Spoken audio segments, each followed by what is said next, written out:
संसदेच्या अर्थसंकल्पीय अधिवेशनाच्या दुसऱ्या सत्राचा आज दुसरा दिवस आहे.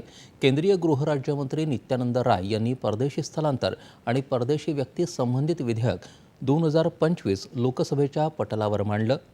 हे विधेयक भारताच्या सार्वभौमत्व आणि सुरक्षेसाठी महत्त्वाचं असल्याचं नित्यानंद राय यांनी सांगितलं.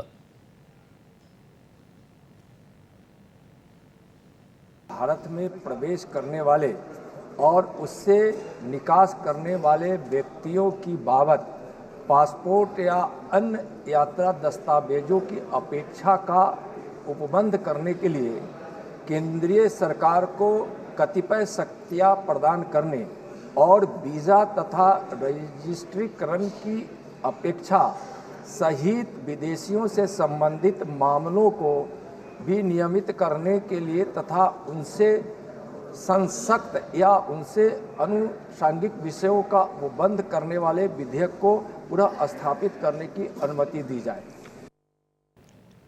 या विधेयकामुळे भारताच्या इमिग्रेशन म्हणजे स्थलांतराच्या नियमात बदल होऊ शकेल.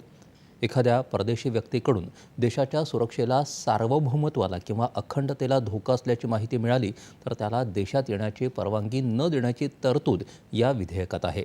तसंच सर्व परदेशी नागरिकांना त्यांच्या भारतातल्या वास्तव्याची नोंदणी करणं यामुळे अनिवार्य ठरणार आहे, असं राय यांनी सांगितलं.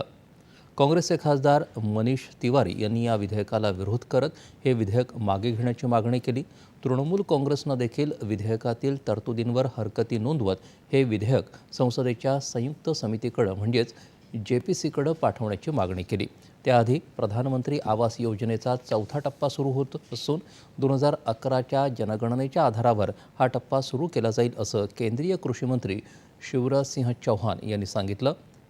याचबरोबर प्रधानमंत्री ग्रामसडक योजनेचाही चौथा टप्पा सुरू होत असल्याचं चौहान यांनी सांगितलं.